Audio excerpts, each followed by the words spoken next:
Okay, we are doing April Fool's show. I thought for some reason I thought it would be fitting to do Reefer Madness as a public domain movie. I don't know. I wasn't originally going to do Reefer Madness. I was going to do. Today. We're doing Reefer Madness as a public domain movie, and we're going to discuss the horror movie April Fool's Day from what year is that? 86, yes. So originally I was going to do Nacho Libre, but we're going to have to make that the following week, possibly. Don't write that down in your calendars. Anyway, we're going to be showing Reefer Madness today, and let me begin the show with this. For those of you who watched last night's show, which was our first try at doing a night show, and I was being my actual character that I wanted to be, hosting horror, right? Right.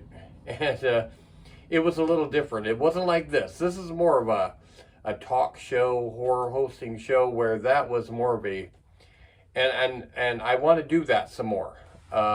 Patty pointed out that I probably should not do that every week. I don't plan on it at this time. I don't plan on anything at this time, but we're at this time we're going to kind of do both. We're going to kind of go back and forth a little bit depending on what we have. It's hard for me to stay in that character the whole time. You know, it really is. It's hard. Your voice changed. It goes down to this voice, and because I start talking about stuff and I want to stay in character. That was the first time I ever tried doing that, and I have a hard time doing that in front of her. That's the hardest part. It's bad enough looking stupid, but I don't like to look stupid purposely in front of her, even though she likes that kind of comedy more, and I don't. So anyway, it was quite funny. It was different, and I wanted it to be different. I want to be a character on a horror hosting show, and I don't feel like when I'm doing this, as you see me in dreads and stuff, that I'm not a character. Funny. Yeah, I was gonna say I'm not the same. I wanted to be something spooky and weird, and so yes, we're gonna do that again. So the couple of people I wanted to hear comments from was positive. They liked it. They laughed about it. So that's good. So I want to do it again. Am I going to switch the show completely over to that? At this time, no. But if they start paying me for it, I probably will, yes. So Don't have to worry then. yes. If I start getting paid for doing Wayne's World, I'm going to go ahead and do Wayne's World. Yeah. So of course, I'm dressed in dreads and everything because we're doing Reefer Madness, the original Reefer Madness from 1936. Where did you get this T-shirt? Desa, our daughter, has acquired a bunch of things for costuming day at her work, and that's how I come up with a lot of the stuff I come up with. These aren't my dreads. Yes. What? Yeah, they're not my dreads. Are they called dreads? Yeah. Dreadlocks, yeah. Yeah, I'm not real. I don't dress up like this. Is itchy, by the way. I'm not comfortable wearing this. This is itchy on me. I was gonna say, if I take this off during the show, don't be too surprised if I put on my hat, because yes, I'm spitting already. I didn't have that problem last night when I was in character as much. Didn't. I didn't seem to have that much trouble, but anyway, I think what we're going to do first, I know we're all geared up to do Reefer Madness and April Fool's Day, but what I want to do first is to show you our guest star clip with our daughter, Desa, talking about the movie she was in years ago called Confederate Zombie Massacre. Years and years ago, she was on the show talking about this, and all that stuff it just disappeared off the internet. I don't know where it went. I don't know but it was blurred. Anyway, we're going to show you this segment that me and her did, talking about her movie from, I don't know, it was 2005, I believe, because I think it was, 2005, same year that Dar was born. That's how I can remember. So anyway, watch this segment, and then we'll come back and gear up for Reefer Madness. Okay, we're doing a separate segment. We did a segment about this show years ago on our old show that got taken off of YouTube, and just as well. That was back when we used to. I mean, the cameras weren't as good. The whole thing was a blur mess. I mean, it was the best we had at the time, but compared to what we have now, I wouldn't have wanted to keep it up there. It was terrible. It was terrible. But anyway, having my daughter on here because she was in this movie years ago when she was just a young lad, and Literally. 18. yes, I was 18. yes. It was called the Confederate Zombie Massacre. Okay, and she went to the Mishawaka Public Library, and I remember I took her down there to audition. They came into my job. They came into my job where I worked at Fun Effects, and they were buying props for their movie, and they started talking to some of us associates, and I was like, wait, you're filming a movie? What are you talking about? It was the husband. And he said, yeah, we're having auditions. So he gave me an audition paper, and I whined and complained to my manager, gave me the day off, and I rented a nurse costume because it was for a nurse, the part. I don't remember that. Yeah, and you gave me a severed arm no, they had a severed arm there that I had to act with, which was so weird. So yeah, we went down to the public library. I took her down there. It was at night, and she went in, and I waited out in the car while she went in and auditioned. And I remember she came out and she was very happy. She felt like she was going to get a part, and she did. The only reason I didn't get the main part is because I was a little flat chested, and I hadn't taken ballet. Tap dancing. They needed someone, even though when you watch the movie, I could have done that. Yeah, that tap dancing was. I could have done it myself, and I am a good dancer, though. I mean, put that aside, I'm a pretty darn good dancer. You can moonwalk. I've been. I showed Michael Jackson how to move. It's like, hey, Michael, I got this move you might want to use. It's like you don't have to say that I've thought of it. Okay, just you do it, and you should we'll do just that go on by. the show sometime. Yeah, I guess I could. I don't want to go viral because that would go viral, but for totally different sure. reasons. Also the shirt that I'm wearing. Okay, I'm wearing the shirt that has to do with the people that. It's the same director that made the Confederate. Yeah. I've never seen this. I've only seen parts of it. Yeah, it looks cool. What's the name of it? Teenage Bikini Vampire. Right. Really, it's cool. Let me get a little closer because I know you can't see it real good, but. Yeah, it looks really cool, and I'm not cutting down their work. Everybody does their own work, and they should be proud of it and stuff. But it reminds me all the independent people that do this. It reminds me of trauma movies. It's like they come up with a good name and good pictures. It's like, wow, this movie's going to be really good, and then you watch it. It's like, oh, it's not that good. It's a good thought, but they didn't go with it in the right way. And like I say, with almost every movie, I could have done it better. But I say that with every movie. I say it with major motion pictures, especially these days, they're terrible. And yeah, so that being said, okay, so getting off track here, you did the audition. I did do the audition, and then a couple days later, she called me and said... It was a man and wife couple, yes. Young. Yes. The woman was a director. They went to Notre Dame? They were Notre Dame professors. Yeah, there you go. But she called me and was like, hey, you didn't get the lead role, but we have 2 other nurses, and we want you to be one of the nurses. I was in the movie for like 3 or 4 seconds. But yes, it was like we shot for like 12 hours that day, and all I kept doing was running and falling, and I ended up getting heat rash really bad on my legs. So I was literally laying in a pile of people for 12 hours. I'm going to try to, at this time I haven't, but I'm going to try to get that little segment that she's in off of the DVD and put it in with this segment. But give me a break. I was really skinny. I hadn't even had DAR yet. So no, and I was 125 pounds. Yeah, it said this is from 2005. Yeah, Dar was born in 2005. Yeah. So holy crap! Yeah. No, Bart. So, yeah, He was born in 2005. I think we did this in like 2004. Yeah, you probably did. Yeah, because I would say there's no way. And what's her name?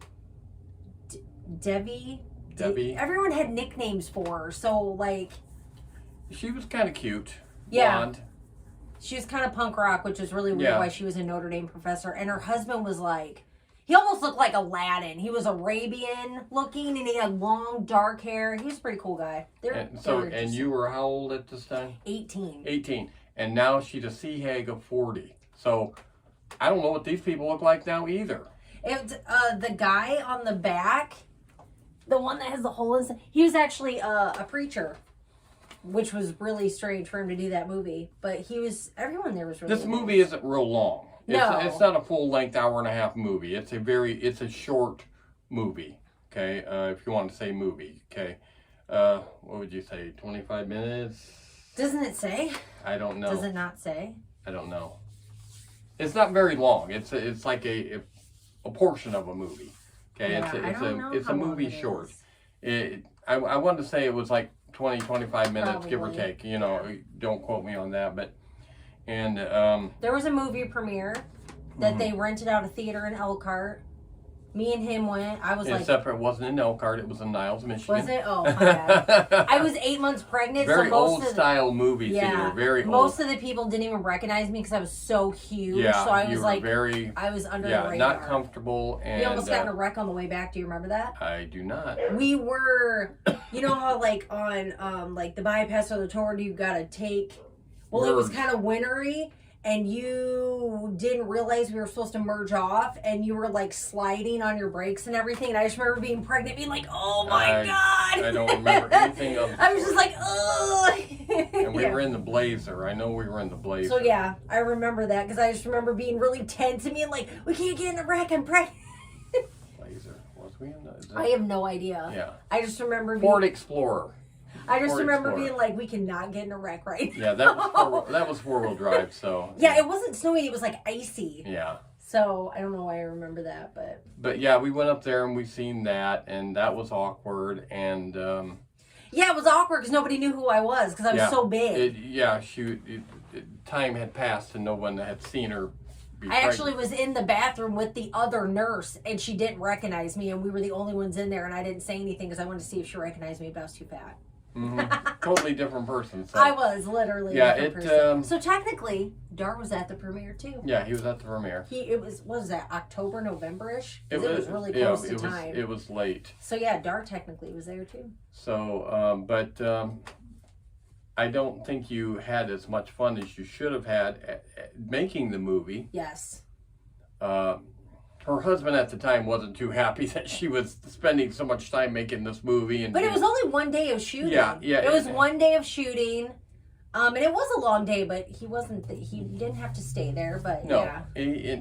She was a flirtatious type, especially. I literally wasn't doing that there. She wasn't doing that. You can see there. the people in the movie, no offense, but it wasn't happening. Yeah, no, yeah. I But, was.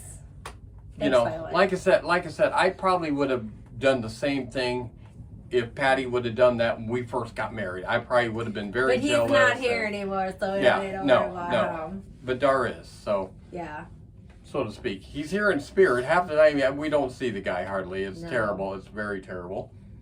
But anyway, do we have any other stories about? You do have one other story.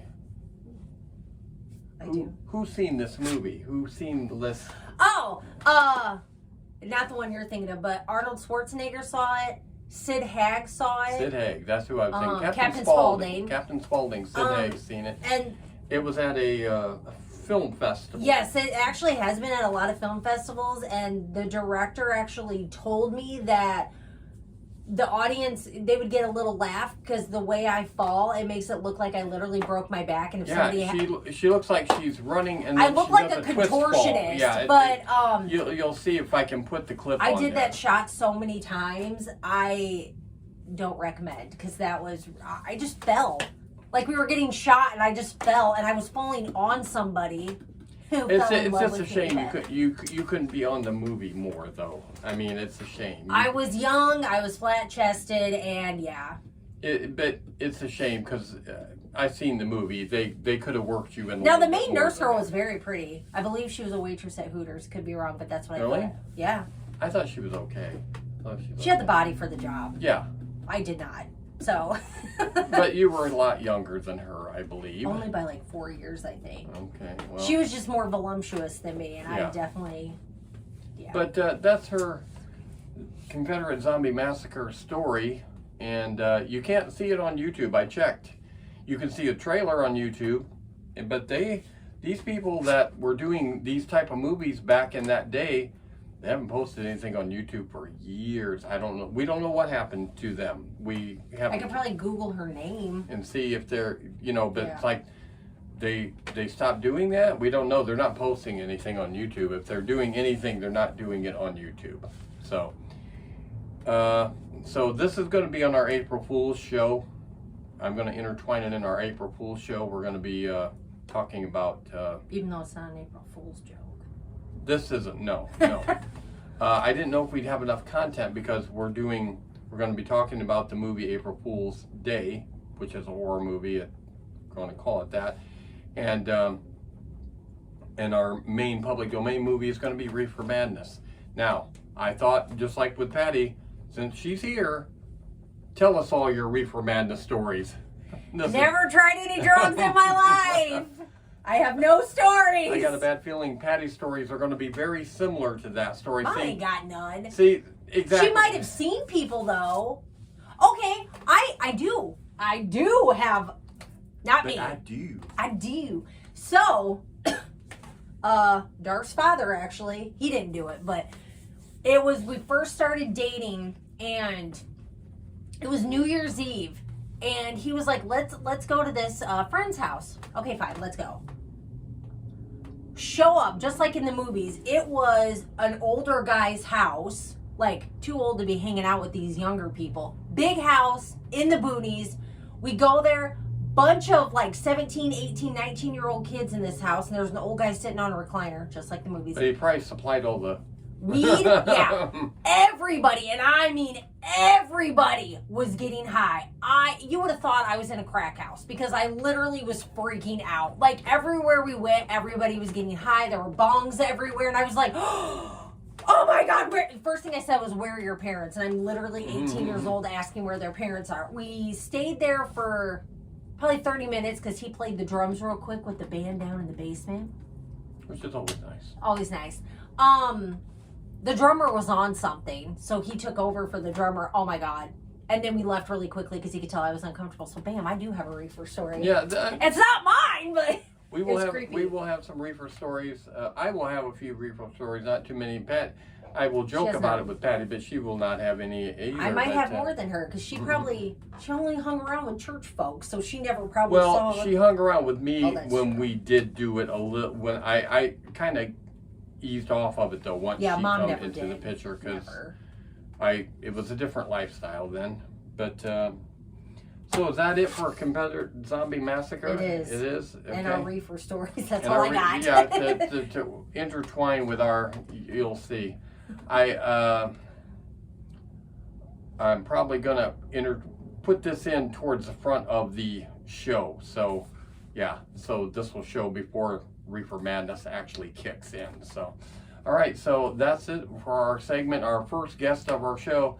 I'm hoping to get Dar to guest because he was comment that you want Dar to do it. He was in one. He's in one of our shows where I did the Jimmy Chainsaw commercial. And you tried different foods. And he was the Ghostbusters cream. Yes. And he was like, it tastes okay, and he just keeps eating. And we referred to him as Blondie Gamer at that time. Oh, he did a cutie pie backpack? Yes. He's been on quite a bit. He did his own show and we kind of hyped it through there, and he was referred to as Blondie Gamer, and I want him to come on the show. He's just so good looking. And show what he turned into. That he was always kind of husky. When he was in his younger grades. He was a husky boy. Then when he got in middle school, he got really thin. Yeah, all of a super sudden, thin. Just changed. He went through puberty and he lost all his weight. Now he's giant. He's perfect. He's bigger than me. He's stronger than me. He works out His all the hair is time. longer than mine. Yes. It's very long. Yeah, but I want him on the show, and he's very... The guy that you see on the old shows that was crazy. He doesn't like to be the center of attention. No, he's very standoffish. But I think that's our fault because we He was Yeah, always the he center says of he's not like that when he's not around, but around us he seems very mild mannered. yes, he's just a different guy. He's not that crazy man he used to be growing up all those years. He got older and he's very quieter. But anyway, hope to have him on the show too. So We might, you know what? You could probably bribe him. He does like money. I don't know if that would be the thing to bribe him with. He does like money, though. Okay, we'll wrap this up and we'll get to the rest of the April Fool's show. And that's it for Desa and the Confederate Zombie Massacre segment.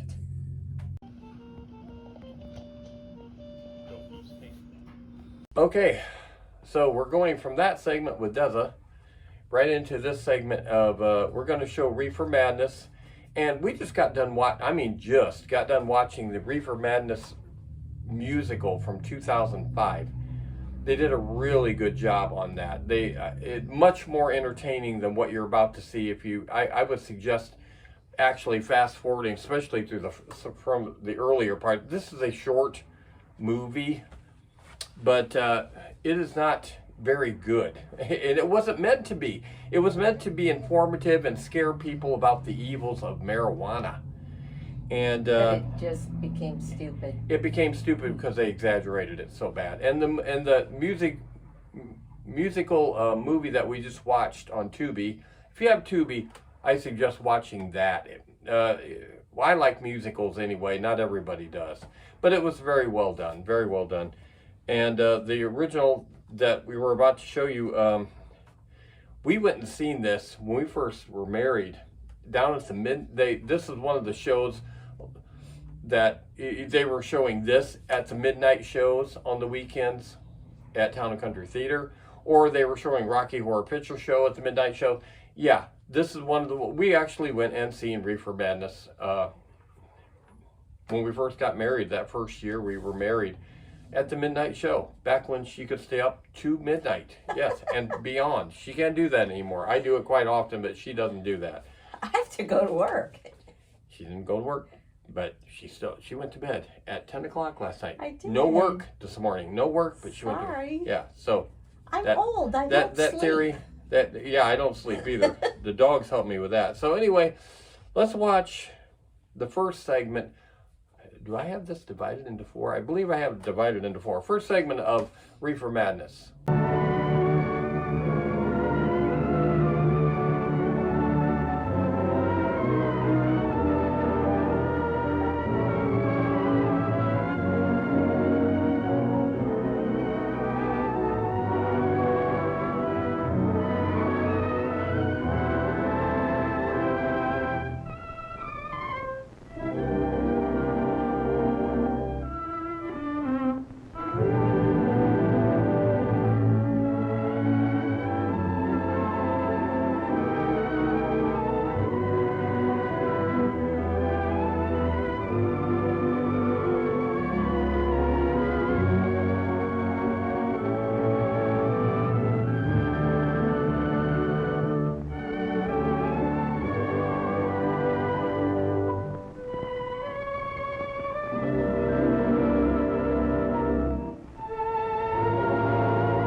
must be stopped.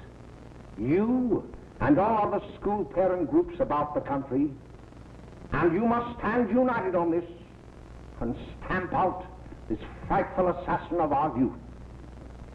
You can do it by bringing about compulsory education on the subject of narcotics in general, the dread marijuana in particular.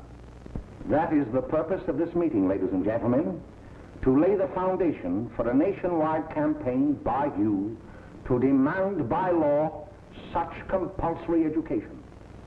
Because it is only through enlightenment that this scourge can be wiped out. Out of the traffic in these drugs, a lawlessness that we can scarcely estimate has grown and is now flourishing. It exists in almost every city and hamlet in the country. It might be interesting and important for you to know some of the methods used in bringing these drugs into the country, and the work of the forces of law and order, which are daily combating the traffic, always at the risk of life by their agents. This ceaseless fight against the drug traffic is directed by the Department of Narcotics, Washington.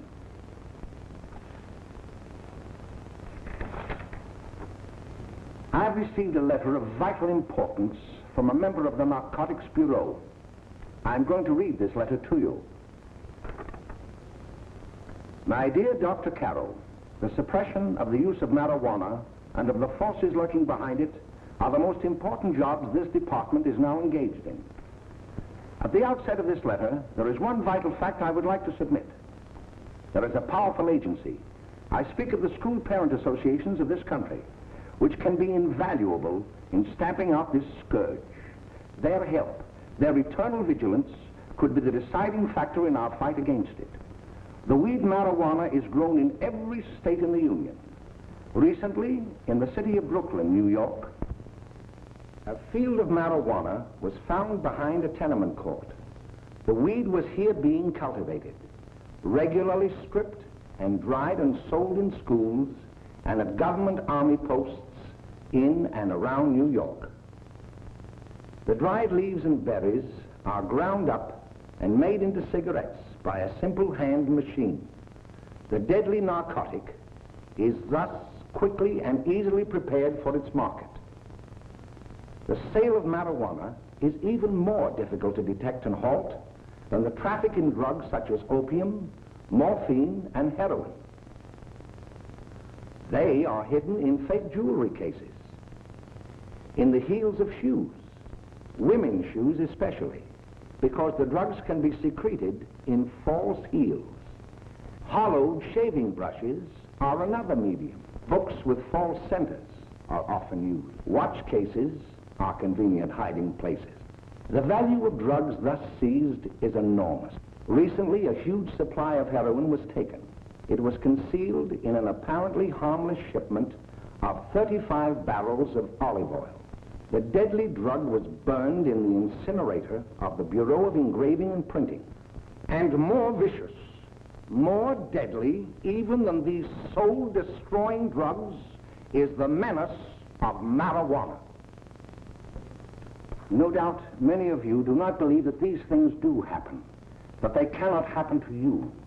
You may also believe that the facts have been exaggerated. Let me tell you of something that happened right here in our own city. You probably read about it in the papers. However, I'll give you the real facts behind the case. There was an apartment near one of our high schools. It was run by a woman known as May Coleman.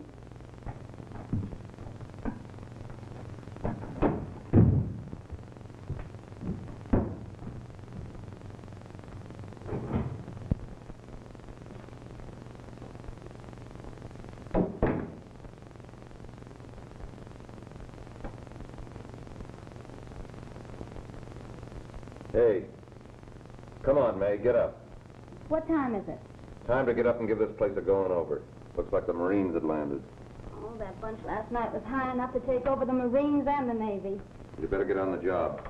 Some of the kids may be up this afternoon. Oh, Jack, we can get along without dragging those young kids up here. Oh, why don't you button up your lip? You're always squawking about something. You got more static than the radio.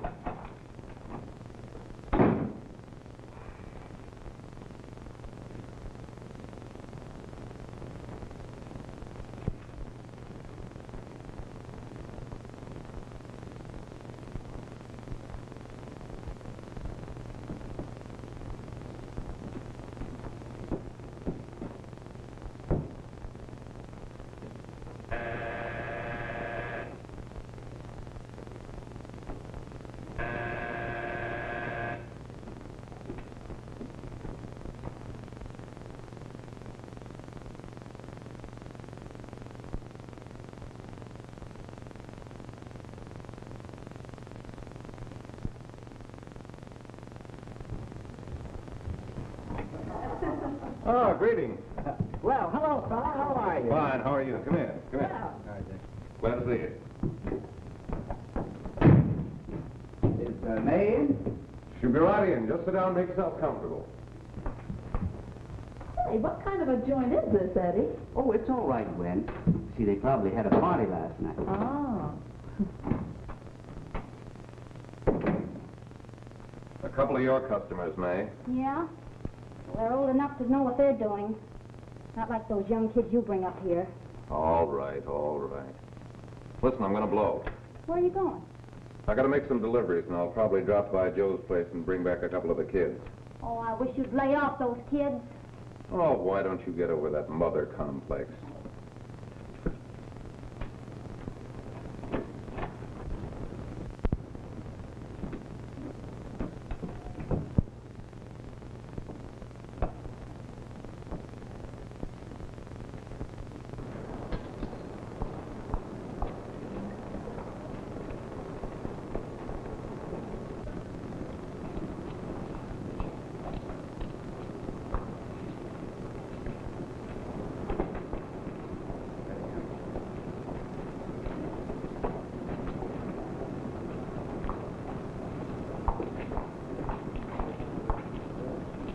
Oh, by the way, Ralph, I'm sort of getting a little party Saturday afternoon over at my grandmother's. You know, the place with the swimming pool? Like to come? Thanks, Eddie. Maybe I will. I'd sure like to have you. Okay, I'll probably drop over. So long, Ralph. See you later. Hey, Ralph. Hi, kid. Fine, Jack, and you? Oh, great. Where you heading? Oh. Hey, how do you like that?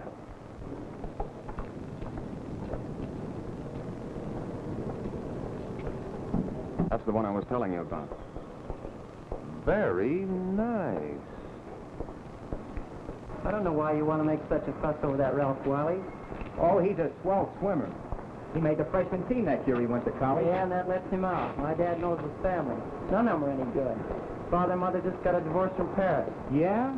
You know, Ralph runs around pretty much on his own. He's been in a couple of jams. Well, I only kind of say hello to him. I don't go around with him. Well, you better not. He's a little too old for it. That's what my dad said. Hello, Mary. How are you, Bill? How are you, Ralph? Oh, hello, Ralph. You know my brother Jimmy, don't you? How are you? Swell. I'd like you to meet a friend of mine, Jack Perry. Mary, Bill. How do you do? Glad to know you. We're going over to Joe's place. Why don't you come along? We have a date to play, a set of doubles. Oh, you can play anytime. Come on, we'll have some laughs. Oh, we can't today, Ralph. Some other time. Can I go along with you? Sure. Hey, I'll see you at dinner, sis. Don't be late, Jimmy. I won't.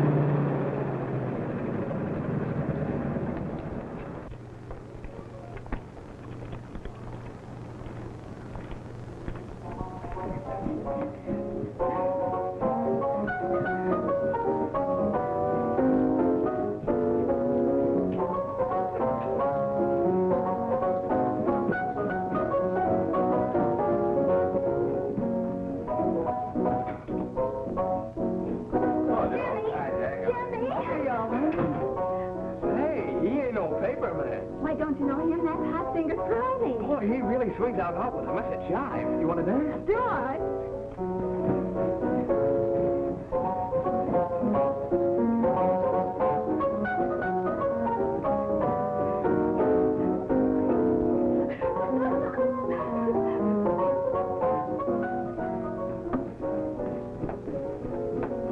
May's expecting us at the apartment a little later. Any new prospects? Maybe.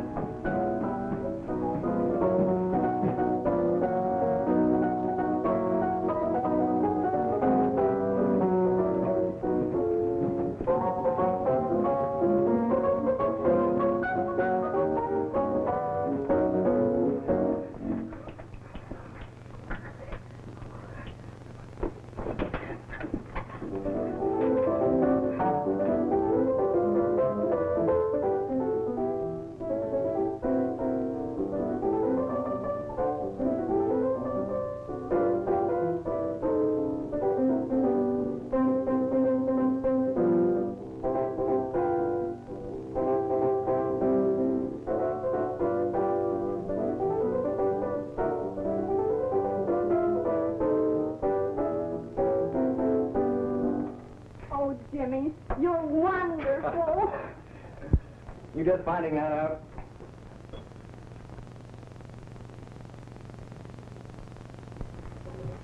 Why can't we go now? Sure. Hey, kids, we're having a little party up at my girlfriend's apartment. Wouldn't you like to come? Oh, I'd love to. You want to come, don't you, Jenny? Oh, sure. Any place with you. Well, come along. We can all go in my car.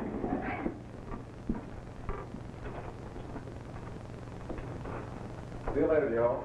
Don.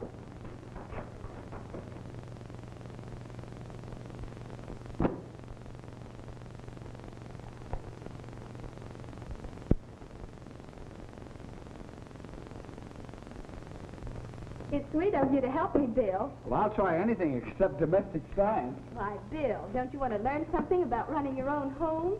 The answer is no. You know, after that session we had yesterday, I went home and told Mother that the trouble with her pot roast gravy was she hadn't added 3 heaping teaspoonfuls of olive oil. What did she say? She didn't say anything. She just threw me out of the kitchen. Well, I don't wonder. Hello, children. Hello, Mother. Hello, Mrs. Lane. That was sweet of you, Mother. Gosh, hot chocolate. Thanks, Mrs. Lane. I know you can't study on empty stomachs. Now then, enjoy yourself. He will. She will too, Mrs. Lane. May I? Oh, thank you, kind sir. You're so very, very kind. Mary, before we do that math, how about reading some of this? It's swell. Romeo and Juliet. Don't you like it? Uh-huh. You know, when I study this, I kind of think of you. I just sort of feel as though you're there beside me. Well, listen. It is my soul that calls upon thy name. How silver sweet sound lovers' tongues by night, like softest music to attending ears. Romeo, My dear, what o'clock tomorrow shall I send to thee? by the hour of 9. I will not fail. 'Tis 20 years till then.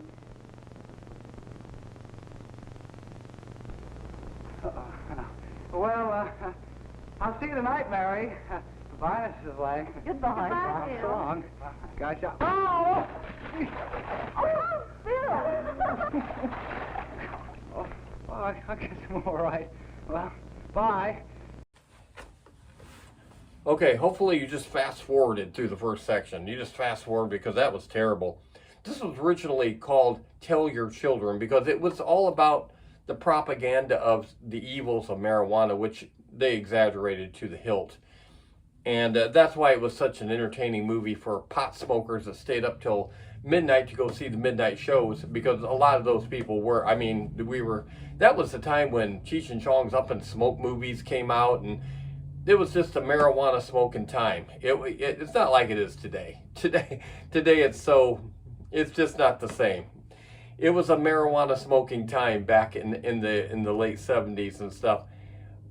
Differently, and people say, well, the 60s. No. I'm talking about the 70s. The 70s and the 80s, early 80s and stuff. That was a real marijuana time in America. It wasn't legal. It wasn't. You couldn't do it. And just get it everywhere. Like you can now. Of course, everybody's smoking skunk weed, and they think that's good. And that's the kind of weed we laughed at when we were smoking marijuana. But you didn't smoke skunk weed. Now everybody smokes it and thinks they're cool. You know what I mean? It's not cool. It's not cool at all. Anyway, let's see. Why don't we go ahead and show you the second part, and then we'll come back. All right, second part, Reefer Madness. Hey, Jay! Oh, Julie. Well, there you Hey, Dad, you got anything for me? Well, there should be. Don't bother your father every night. Have you? There you are. What made you so late, Bill? I was getting worried. Oh, I had to study, Ma. He was not. I saw him out walking with his girl. Bill's got a girl. Got a girl. Ma, make him cut it out. Junior, Well, Bill has got a girl. quiet. And put that candy away till after dinner. Henry, you shouldn't have given it to him. Well, he has got a girlfriend, and her name is Mary. Yeah, I'll shut you up. Bill, Junior, quit that carrying on. Junior!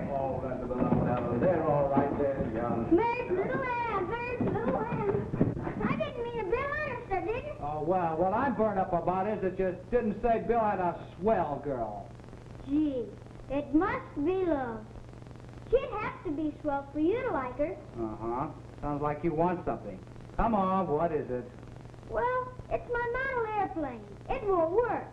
Gosh, Bill, you could fix it. You can fix anything. Okay, I'll fix it. Dad, read me 20 pages, will you? Yeah, here we are. You see? Oh, hello, Jimmy. Mary told me to wait and tell her she had to go home. Her mother wanted her to go to the dressmaker with her. Oh, thanks, Jimmy. Must be getting grown up. I see Mary let you have the car. Yeah. Can I take you any place? Well, I wasn't going any place in particular. Well, then, how about driving me over to the show's place with me? I'll buy you a soda. I never drink that stuff. Well, gee, I'll buy you something else. Okay, you're on the hook for one root beer. Well.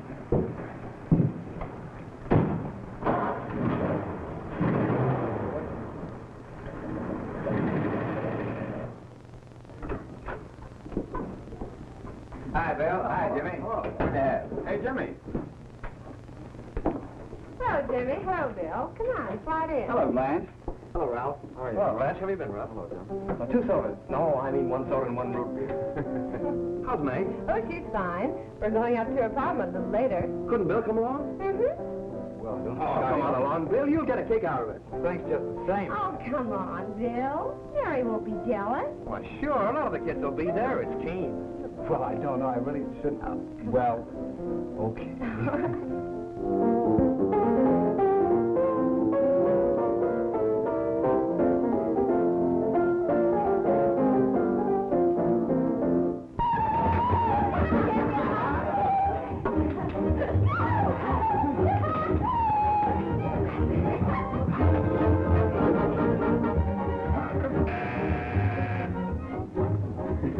Hi, kid. Hello, Jack. What do you say? Yeah, come on in.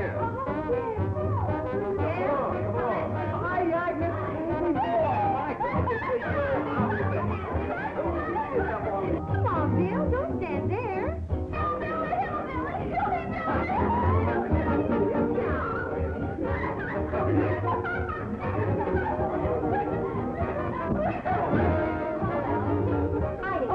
I'm Meg. This is Bill Harper. He's okay. Hello.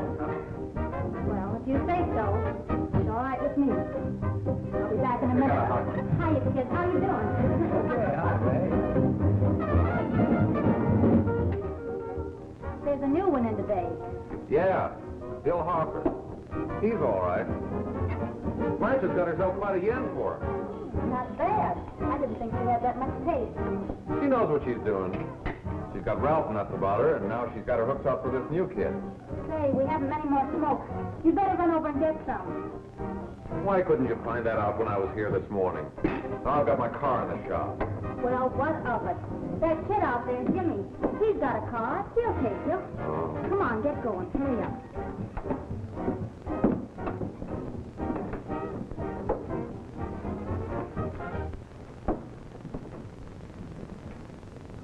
Hey, Jimmy. Yeah? I've got to run over to Cedar Avenue for a minute. You've got a car, haven't you? Well, yeah, my sister. Mind giving me a lift? Why, sure. Come on. Okay.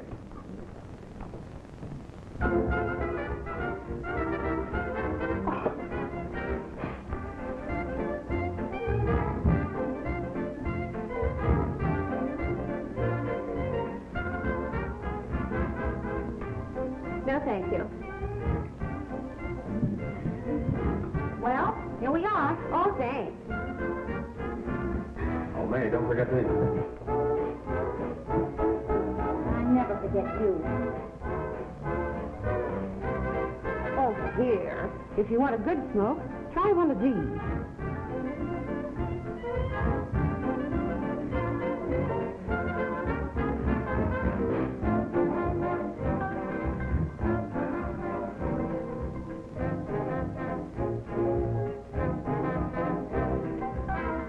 I thought you were a flirt. Of course, if you're afraid. That's better. That's more like it. I know you like that. Really, you will. Or just take a puff of that.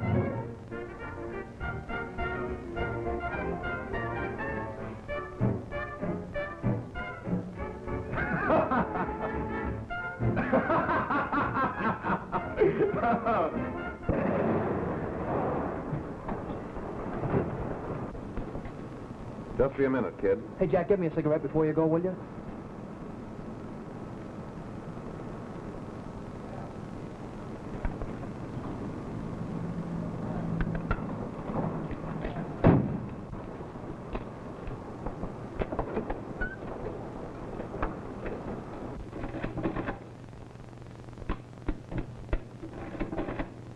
Hello, Jack.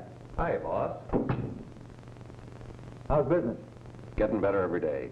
Those kids sure go for it. Swell. Had to run over for a couple more cartmen. Ran short today. All right. Yanni, pack 10 gross for Jack Perry. Who? Pete Daly. All right, send him in. It's all right, stay where you are.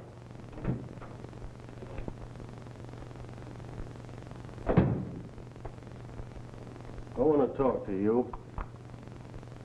All right, go ahead. Jack's okay. What's the beef? Listen, you never heard no beef when I had to sell that rotten gin. You're after the dough, aren't you? Yeah, but I don't need dough that bad. Taking two-bit pieces from kids. There are millions of two-bit pieces just begging to be taken. Don't be a dope. I'm just dope enough to draw the line selling hop to kids. All right, Pete. You know what my policy's always been. If the boys are not satisfied, I'm always glad to have them retire. Retire permanently. So long.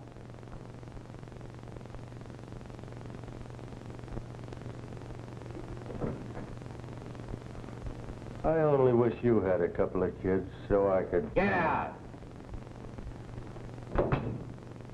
All right, Jack, pick up your stuff from Danny. It'll be ready by now. Okay, boss.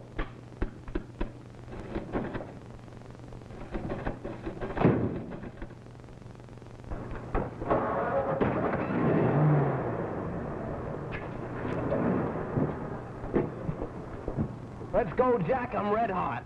Better be careful how you drive it. The first thing you know, you'll be ice cold.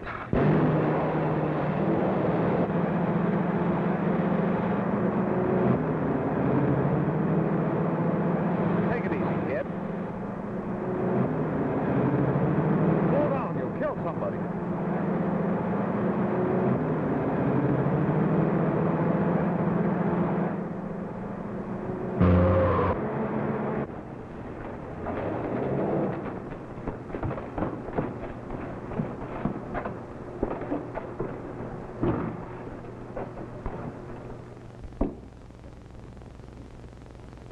Mary, you're not eating your breakfast again.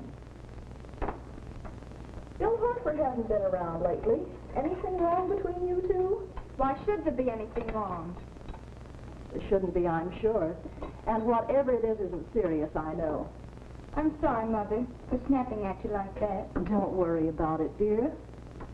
Why don't you speak frankly to Bill? He'll be honest whatever the trouble is. I'm sure Bill Harper never lied about anything. Yes, that's right. Bill's mother says he never lies. There, you see? You think it'd be all right if I speak to him about it? Why, of course. Oh, Jimmy. Sit down, darling, and I'll have your breakfast for you in a moment.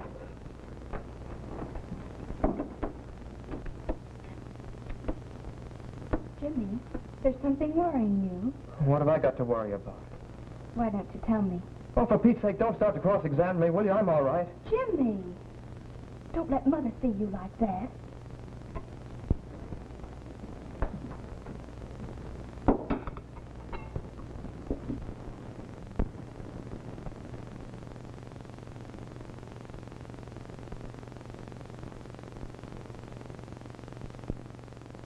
There is no doubt that there is an organized gang distributing the narcotic to students, not only in my school, but all over the city. You government men have got to find some way to put an end to it. Of course, I agree with you, Dr. Carroll. But do you realize that marijuana is not like other forms of dope? You see, it grows wild in almost every state in the Union. Therefore, there is practically no interstate commerce in the drug. As a result, the government's hands are tied. And frankly, the only sure cure is a widespread campaign in education. Oh, it's all right to talk about education, Mr. Wyatt, but we educators can't do anything until the public is sufficiently aroused. Let me show you something. In 1930, the records on marijuana in the Washington office of the Narcotics Division scarcely filled a small folder like this. Today, they fill cabinets.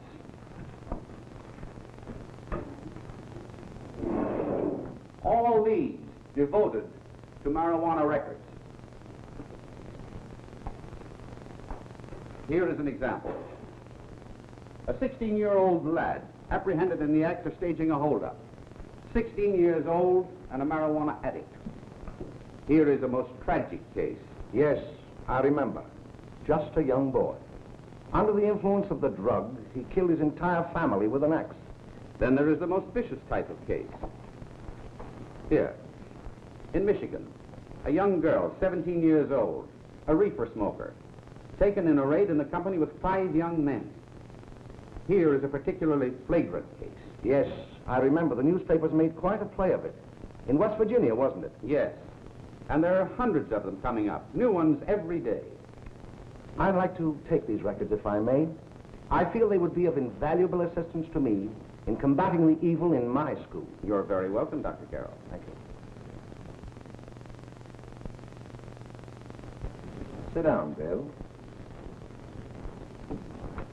There seems to be something wrong. What is it? You were always a fine student. You always had excellent grades. Well, I guess the work is getting a little harder, Dr. Carroll. No, it isn't that. Bill, I'd like to help you. But of course I can't unless you let me. You're undermining your health. Well, there's nothing, Dr. Carroll. Really, there isn't. I'll study harder, honest. Honest? If you were being honest with me and honest with yourself, I'm afraid you'd tell me an entirely different story. Bill, I'm going to ask you a straightforward question. And I'd like to have a straightforward answer. Yes, sir. Isn't it true that you have, perhaps unwillingly, acquired a certain harmful habit through association with certain undesirable people? Well? Oh, no, sir, I haven't, Dr. Carroll. Well, that is, you see, I'm worried about something at home. All right, my boy. We'll just have to let it go at that. But remember, if you ever want to confide in me, no one will ever be the wiser. Well, thank you, Dr. Carroll.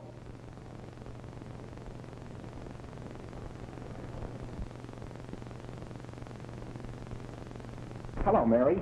You want to play a set? Thanks, Teddy, but I'm waiting for someone. Well, if you're waiting for Bill, he hasn't been here for weeks. Come on, Jimmy, play something hard. Okay.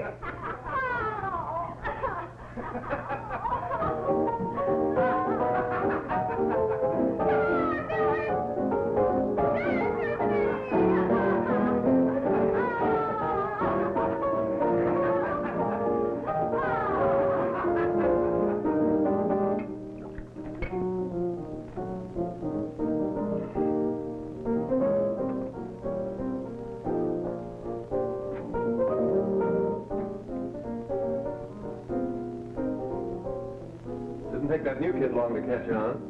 Don't take any of them long.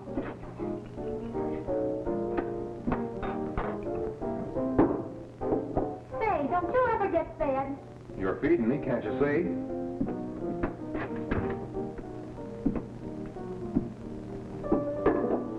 Give me a knife and a fork, will you? Get it yourself.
All right, you just fast forwarded through the second part of Reefer Madness, and let's see. I want to talk about a couple times. She can tell her stories. I'll tell my stories. Back in the day when I smoked marijuana. I don't have any stories because I didn't smoke marijuana. Oh yeah, she's trying to cover for herself now, but yeah. I was goody two shoes. My sisters, everybody smoked marijuana. It wasn't everybody did. It was kind of like in the 50s, everybody smoked cigarettes. Well, in my time growing up, in teenage time, everybody in that realm smoked marijuana. Everybody did. It was just something you did, you know. So I got doing it. Of course, she was in the church situation, so she didn't have to. She wasn't around that. My sisters did that, and I was around that all the time. So I ended up doing it too. And then my friends did it, and you know, I only have a couple of stories I want to share about smoking marijuana and the evils. It really wasn't evil though. I don't do it anymore. I haven't done it for years and years and years because, like I say, I grew up and realized I don't have to be high all the time like some people do. They still, I say grow up, and because I still hear of so many people that are my age that have done it all the way through and just they're high all the time and they can't function without being high all the time. I can't function being high. I can't. I learned that many, many years ago. You can't do normal stuff and do it good when you're high. Okay? There might be people that think they can. You know why they say that? They're high. They don't know it. Yes, they can't do it good. You do everything better straight. That's just the way it is. That's one of the main reasons I quit smoking marijuana. I got to be able to function and do everything good. And I can't think straight when I'm high. Yeah, this is like being drunk. You know, you don't want to do it. Anyway, back in my day, everybody used those little alligator clips, and they call them roach clips. Yeah. We all held our marijuana cigarette. And here, I've made an example of a marijuana cigarette. Look at the size of this. Dang. Oh my God. I was going to actually have Patty light this, but I thought it would get crazy, you know? Yeah, we don't want to burn our house But down. I made this example of a joint. A joint. So, don't look like they make it very well. I know you don't know what that's from. Do you? No. What kind of cigarette is that? Joint. Don't know. Don't look like they make it very well. Steve Martin, the jerk, when he's getting robbed at the gas station. Yeah.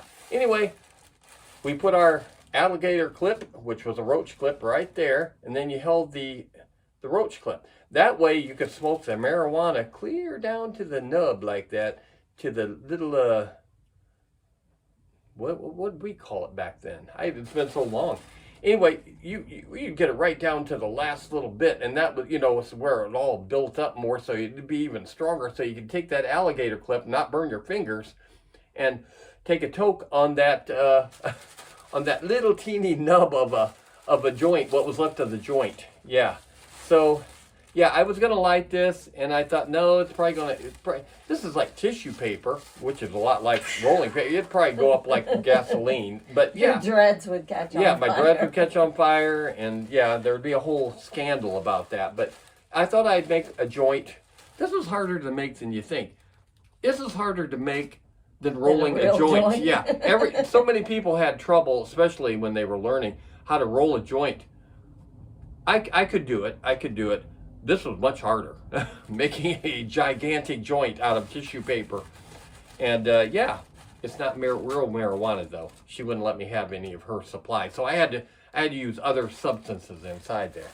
It's not oregano either. So I'm gonna lay the joint on the ground, and we're gonna show section 3. Yeah. Section 3 of Reefer Madness.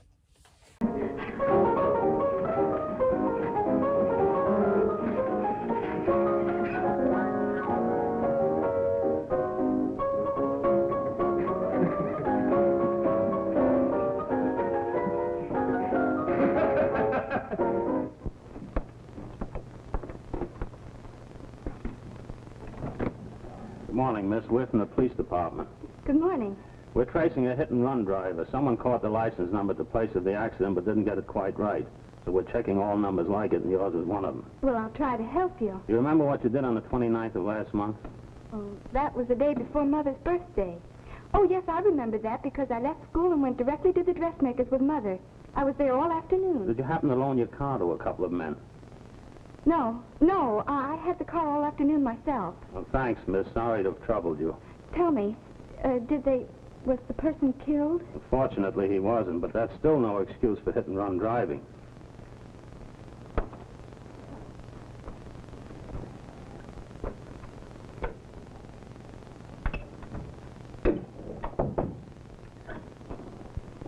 Has Jimmy Lane been here today?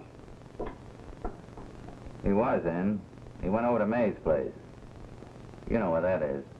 Well, he was going to wait for me here, so he didn't give me May's address. Are you sure Jimmy didn't leave any message for me? Mary? No, he didn't. But I guess you're okay. I'll write it down for you.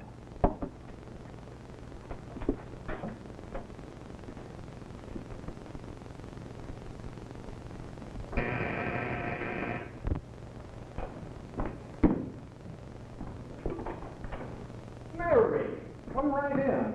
Is Jimmy here? Oh, why, he's around somewhere. I think he went out to take Agnes home, but he'll be right back.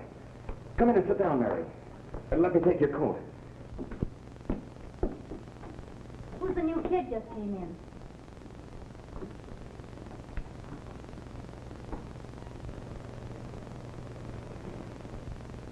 Oh, it's that gal that Ralph's gone overboard for. It's funny, we've never been able to get her up here before.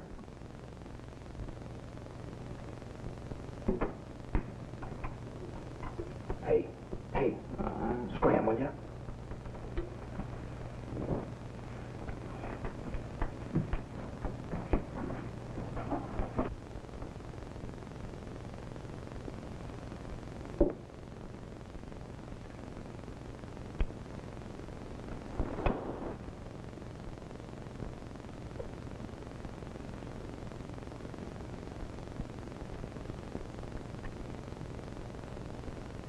Smoke, Mary?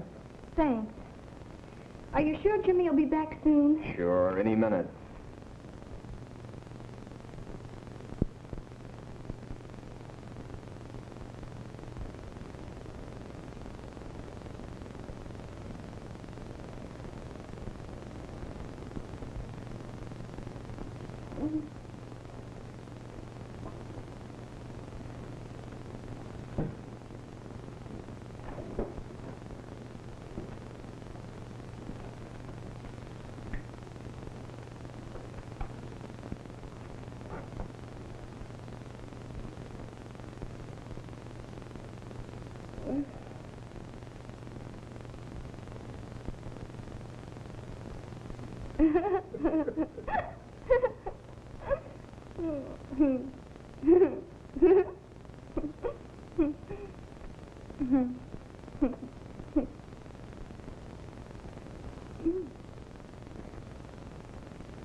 Say, what's the matter? An orphan?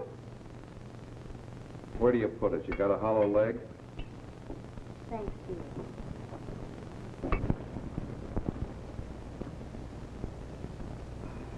How do you feel, Mary? Oh, Mary, give me a Don't! Mary. No, don't! Please, Oh, Mary. no! Leave me alone! Leave me alone! Go away! Mary, everything's all right. Go away!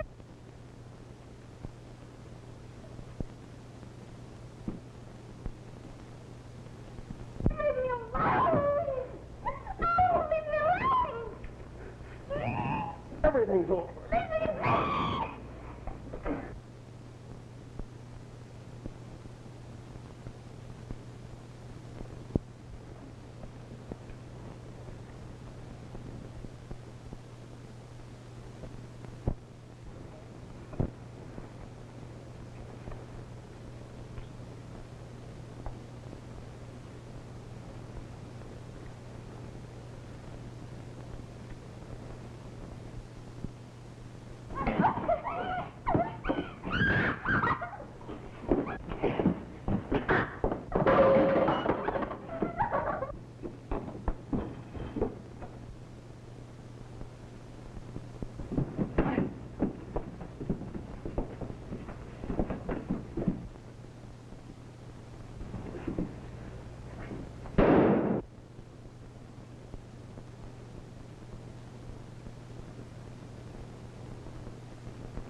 Is she all right?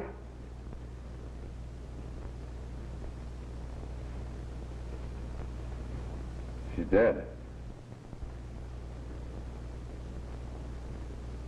May, get me some water. Now listen, you two. I want you to get out of here. Get out of here and forget you're ever in here today. I'll handle this. Now get going.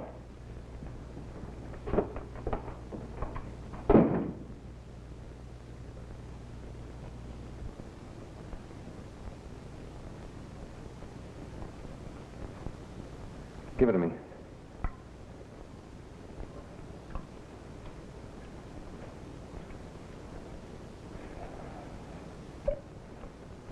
Here.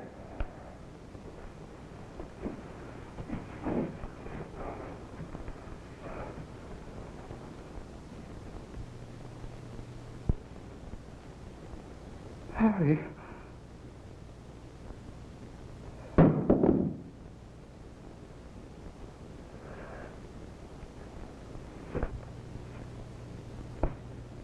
Mary. Mary! What happened? You killed her.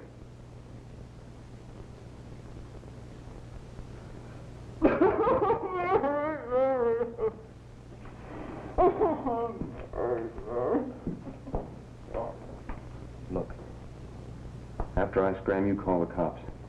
And this is your story. Remember it. These two kids came up here for a couple of beers. You were out in the kitchen, you heard the shots. When you got in here, that's what you found. Just stick to that story. Mary! Mary, speak to me. Mary!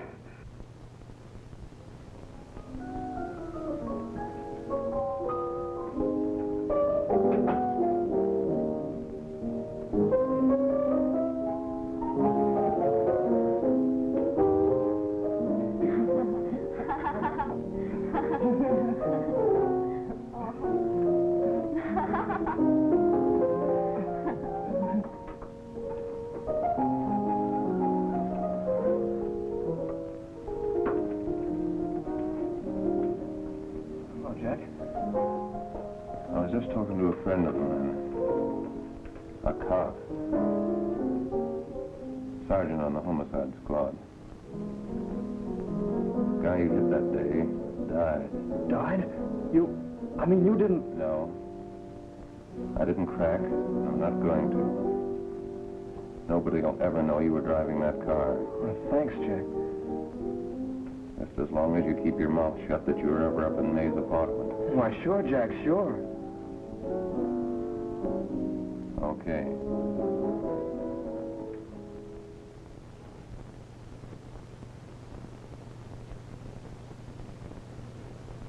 Your Honor, I'd like to recall Dr. Alfred Carroll to the stand. Call Dr. Alfred Carroll to the stand.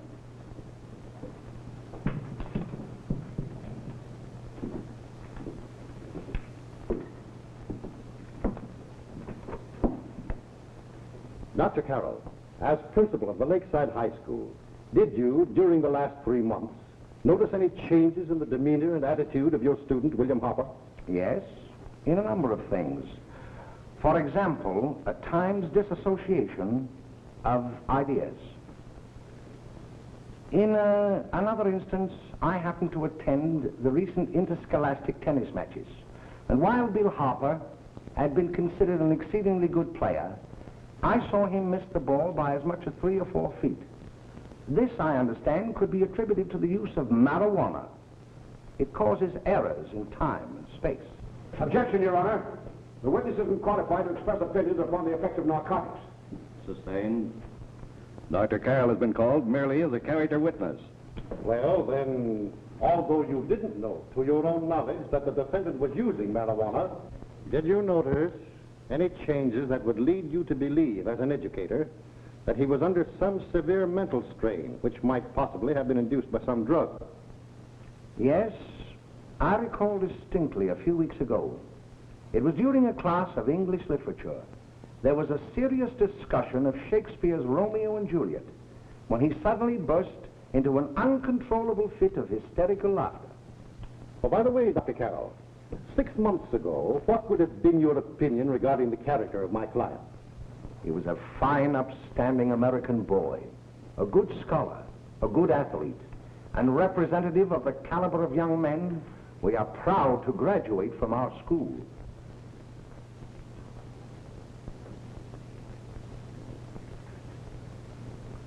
Oh, snap out of it, will you? It's not our fault. Why'd I ever bring him up there anyway? He's just a kid. I can't hang him. Shut up, shut up! Why don't you let yourself go? Talk. Go off your nut and have me that way, too. It was his own fault, wasn't it? Shut up! They've got us hidden out, haven't they? The cops can't find us. Jack, I want to get out of this place. You're going to stay here as long as we have to keep those two out there undercover. Until the trial's over. Or the boss gets a better idea. But they're getting on my nerves. It can't last much longer. I'm not worried about her. We got to keep him gagged. Oh, he's about ready to crack. All you got to do is keep him from having too many reefers. Any day now, that punk will get hot. He'll probably spill and tell all he knows if he gets a chance.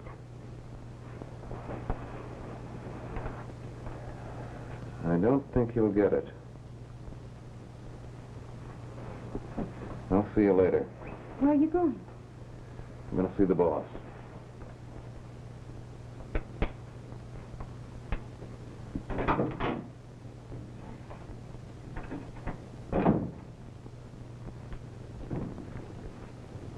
Hello, Jack. Hello, boss.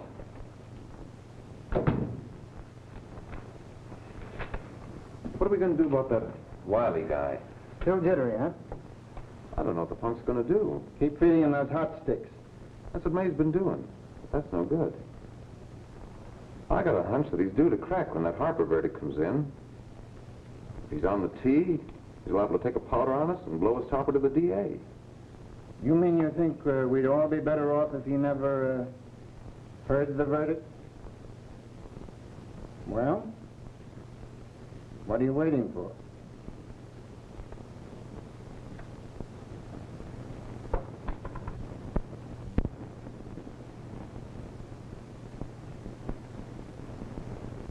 You, ladies and gentlemen of the jury, have a duty to perform. A duty to yourselves and to our community. Mary Lane is dead.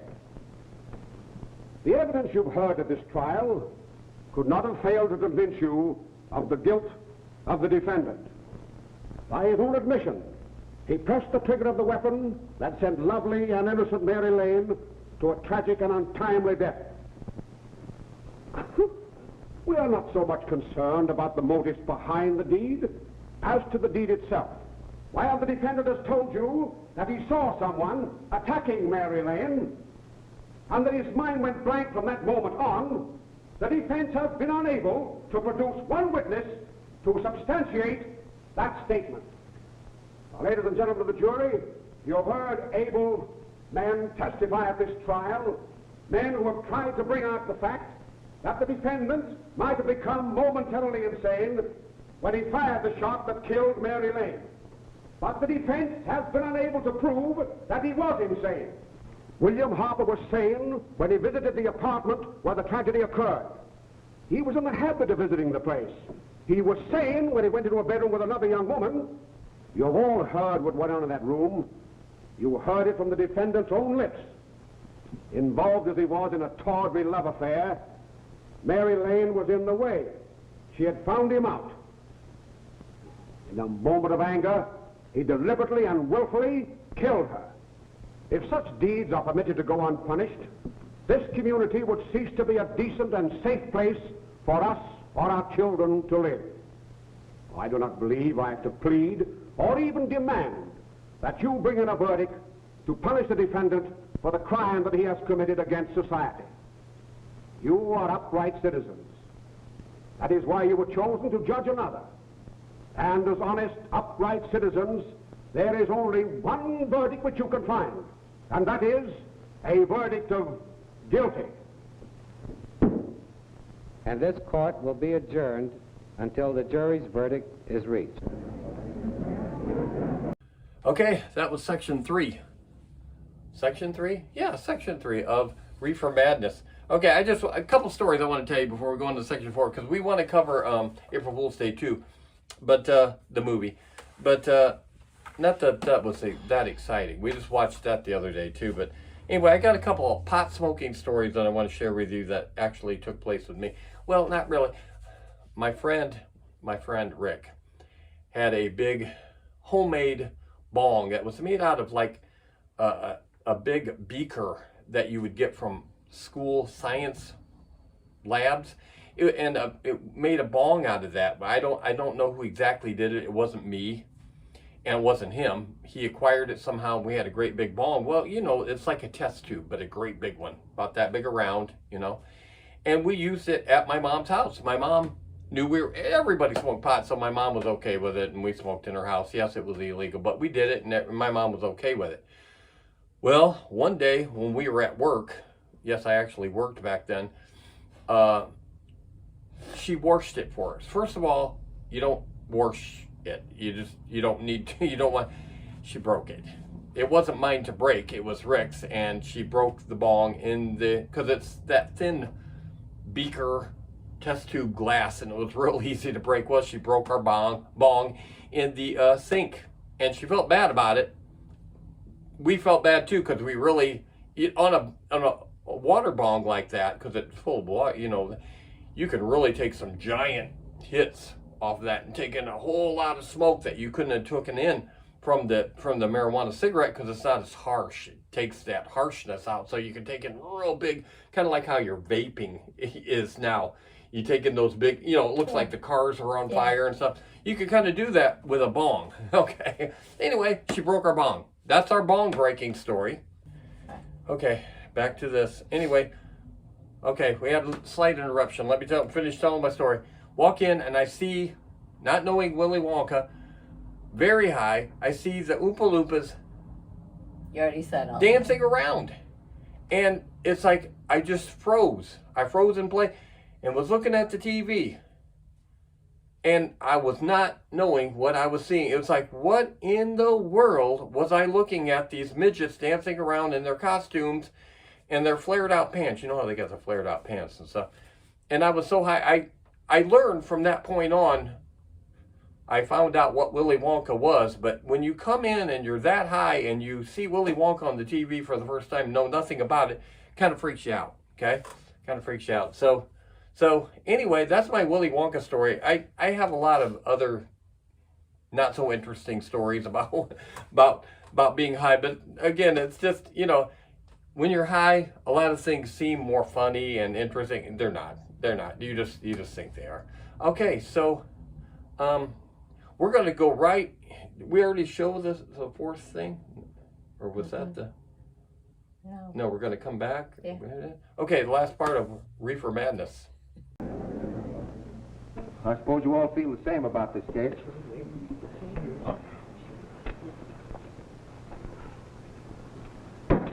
But he might have been insane when he did it. No, he wasn't. He knew what he was doing.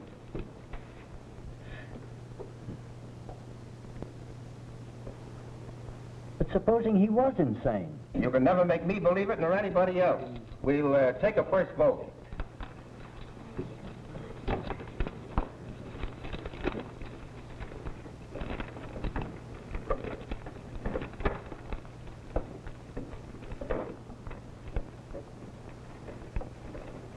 $11 for conviction, 1 for acquittal. But there's a reasonable doubt about the boy's sanity. We can't. No doubt about the fact that he murdered her. He admitted it himself. That wasn't the first time he was there.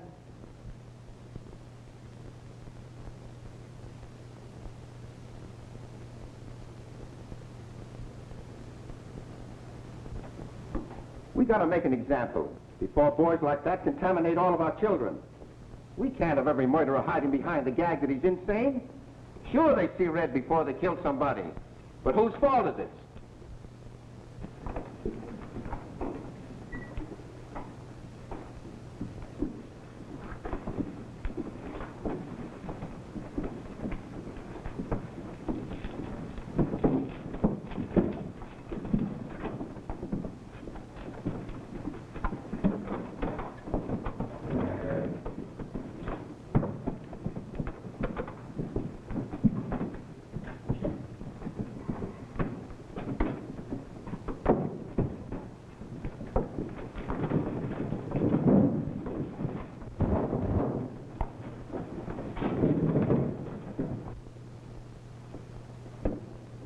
Have you reached a verdict?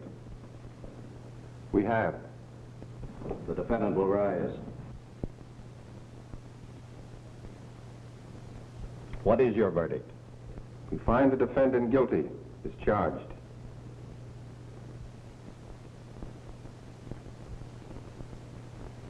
No. No.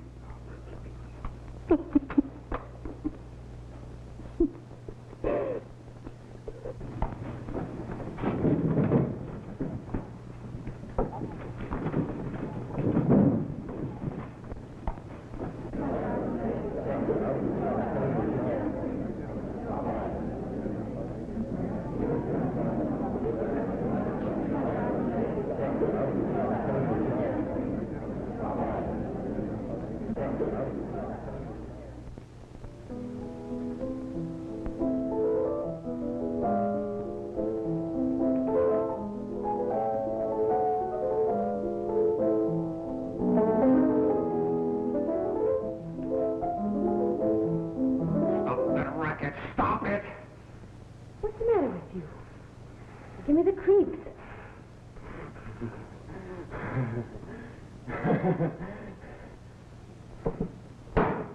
May! May! What do you want? Bring me some reefers.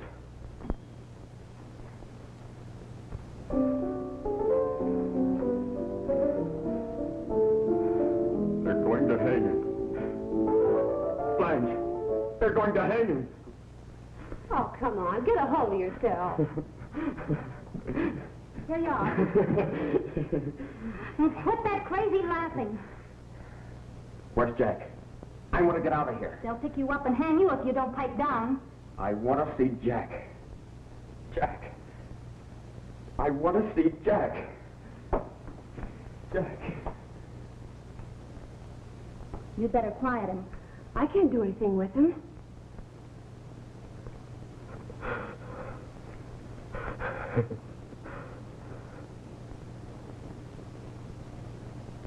I've got to see Jack. We can't let that kid hang.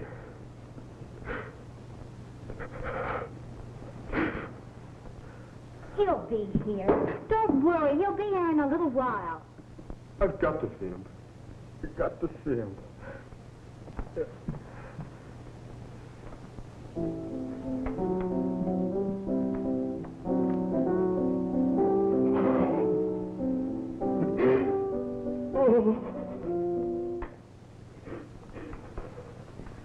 Come on, darling. Everything will be over soon. Do you want me to play something for you? Yeah, that's it. Play something. All right. Come on. Sit down. Honey, give me a smoke, will you?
I know what you want. You want to kill me. You're crazy. Take it easy, kid. I just want to talk to you.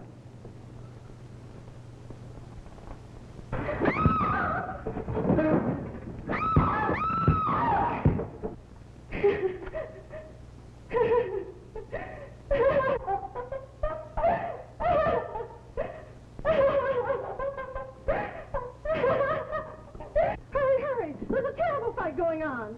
Yes? Apartment 32.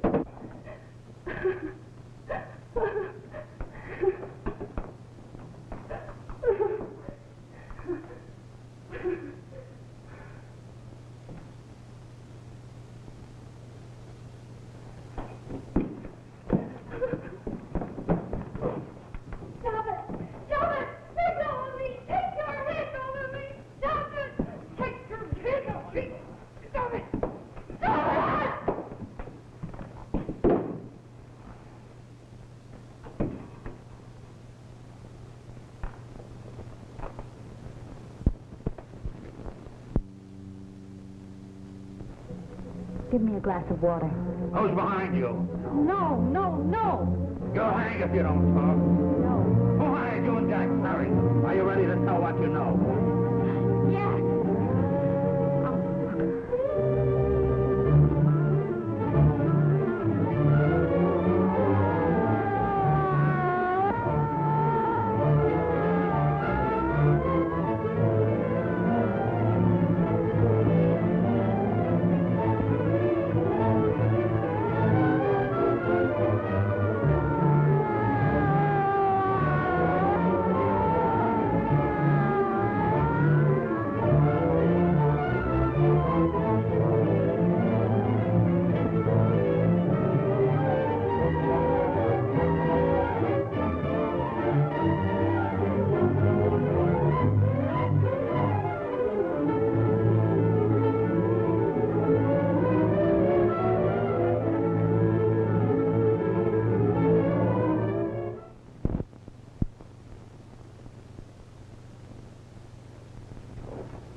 If we can gain some measure of leniency for my client, she is prepared to enter a plea of guilty and, in addition, turn state's evidence in the case of William Harper. I regret that this court is not prepared to bargain with justice. I'll tell anyway. I was there. I saw it. I know who killed Mary. And I'll tell you who killed Mary Lane. It wasn't Bill. It was Jack. Jack Perry. He shot Mary, and then he put the gun in Bill's hand. We were all at the apartment one afternoon, and Mary came in looking for her brother. Bill and I, we'd been in another room. And Bill came in, he caught Ralph with Mary, and they started to fight. But it was Jack who had the gun. He was going to hit Bill over the head with it to make him stop. And then the gun went off. I saw it. I can see it now. It was horrible. And before he knew it, Mary was dead. But you see, Judge, Bill didn't know he hadn't killed Mary. He was so doped up, they made him think he had. Ralph wanted to tell you, too. Oh, if they'd only let him. But this is the truth, Judge. I'm telling you the truth. After Jack saw the poor thing was dead, he put the gun in Bill's hand. It was Jack's fault. And it was my fault, too. I got all of them to come up to the apartment. I'm just as much to blame. I am. Do I understand you wish to plead guilty to a charge of fostering moral delinquency in the case of William Harper? Yes, I'm guilty. I am. Prepare a statement for signature. And also an order setting aside the jury's verdict in the case of the people versus William Harper. In the interests of justice, I shall direct a verdict of not guilty.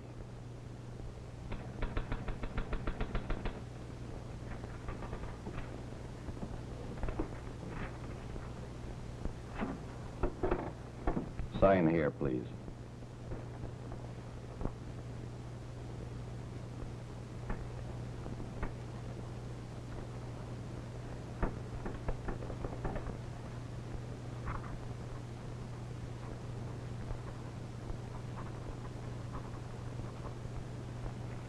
You shall be brought into court on Thursday, the 17th, when sentence will be pronounced.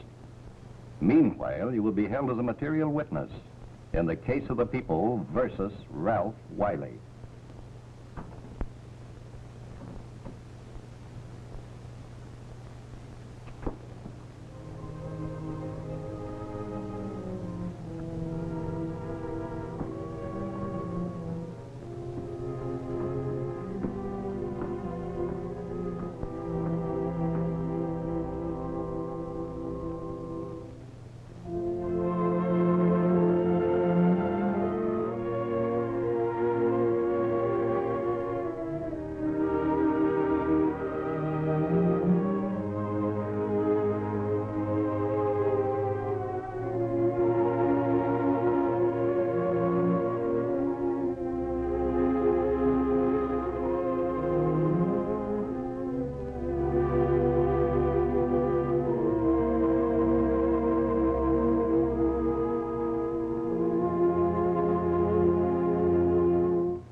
Come in the hearings before this court today to what I hope will be the final actions revolving about an unhappy and unfortunate case, one whose horrible tragedy will forever remain with me. I am happy to have been enabled, before it was too late, to order the verdict of the jury in the case of the people versus William Harper to be set aside. But, young man, although this court is convinced that to declare you guilty would have been a gross miscarriage of justice, we cannot condone your acts. And we can express only the hope that your experiences may not alone keep you, but thousands of others from the vicious pitfalls of marijuana. Thus, I am ordering you to remain in this court during the next case, so that you will be obliged to witness what you yourself so narrowly escaped. Call the case of the people versus Ralph Wiley.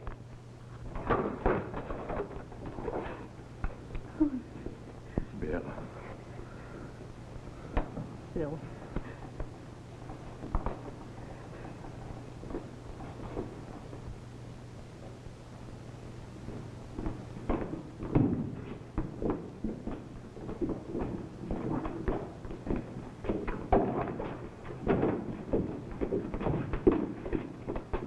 Your Honor, in this case, the state waives trial of the defendant, Ralph Wiley. It is convinced that he is hopelessly and incurably insane, a condition caused by the drug marijuana to which he was addicted. It is recommended, Your Honor, that the defendant be placed in an institution for the criminally insane for the rest of his natural life. Defendant counsel joins the state in this request. Since counsel for the defense, as well as counsel for the state, seem to agree on this, I see no reason why the request should not be granted. Yes, that happened right here, to your neighbors. It is not too much to say that in your hands lies the possibility of averting other tragedies like it. We must work untiringly so that our children are obliged to learn the truth, because it is only through knowledge that we can safely protect them. Failing this, the next tragedy may be that of your daughter, or your son, or yours, or yours, or yours.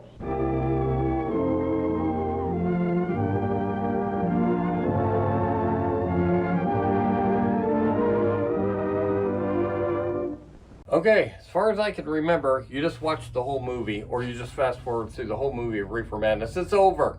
It's over. And, yeah. We're still on the April Fool's Day show, and, I left my card up here. Here it is. Yeah, April Fool's Day. We watched the, okay. We're back again.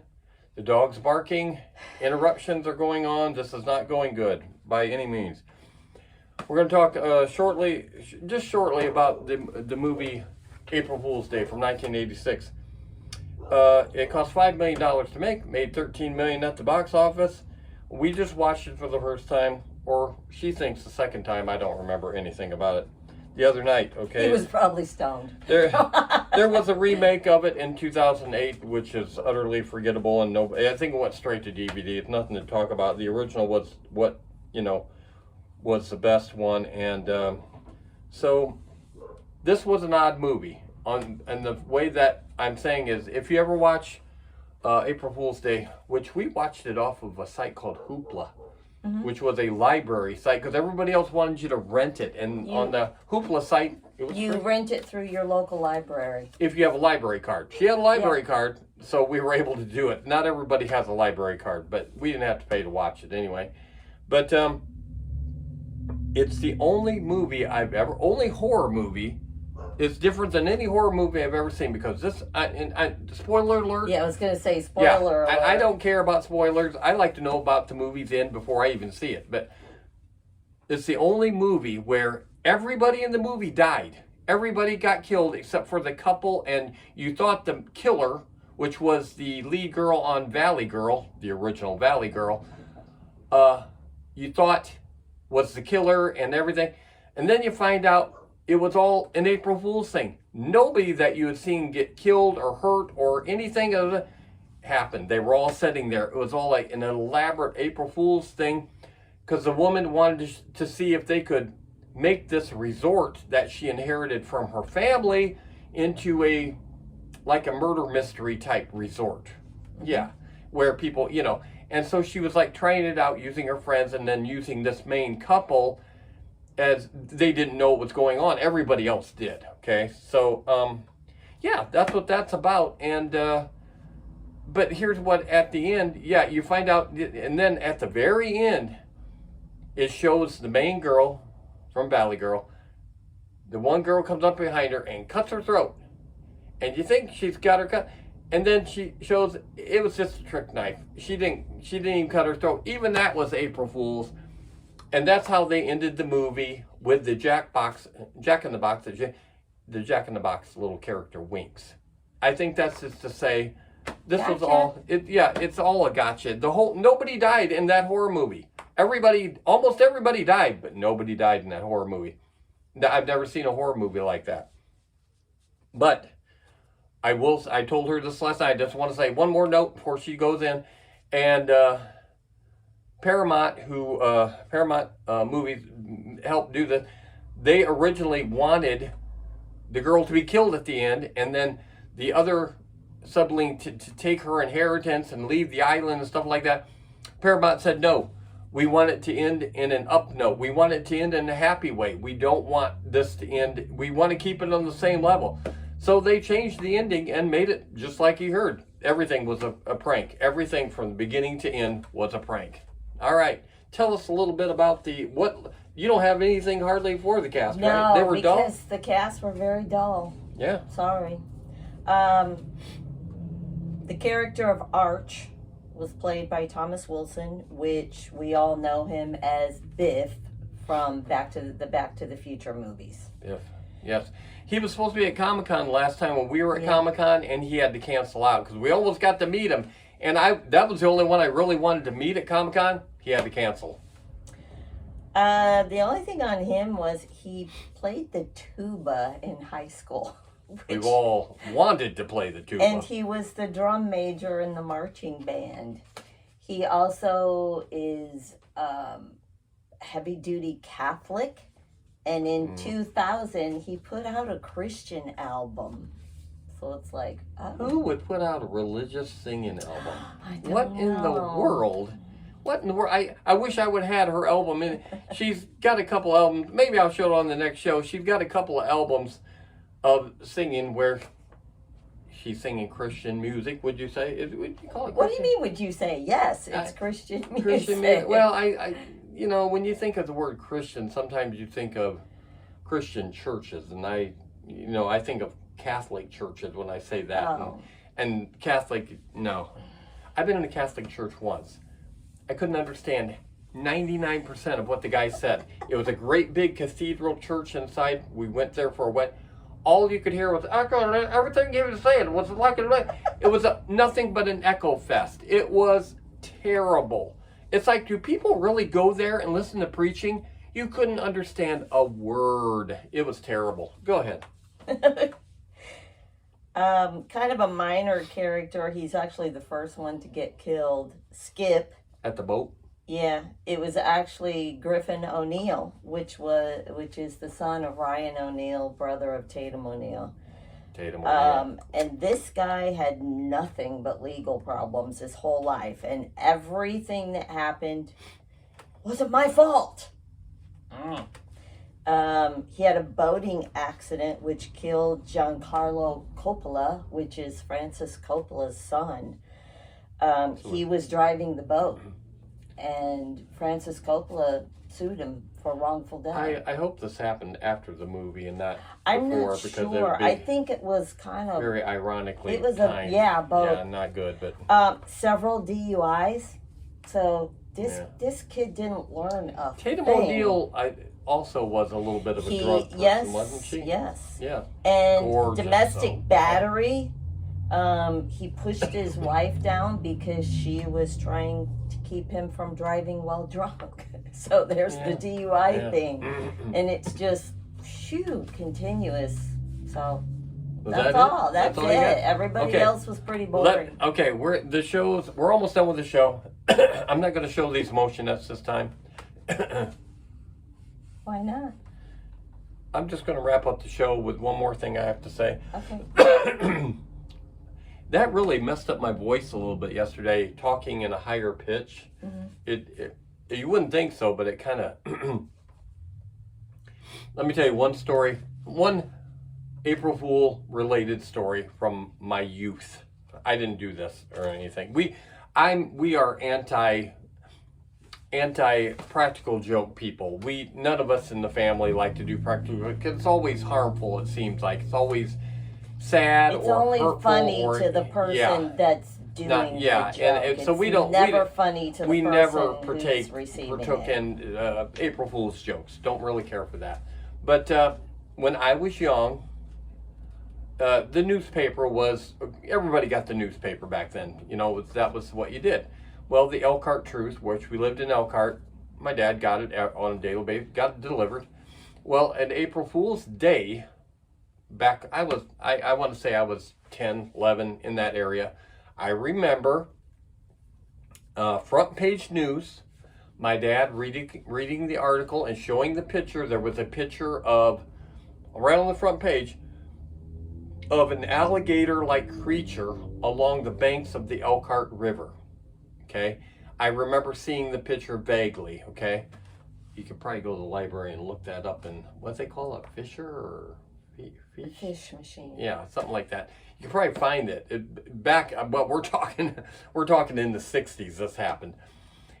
They, according to the article, they seen this alligator-type beast creature along the banks of the Elkhart River. They elaborated on the story, but it was front page news, right on the front, you know.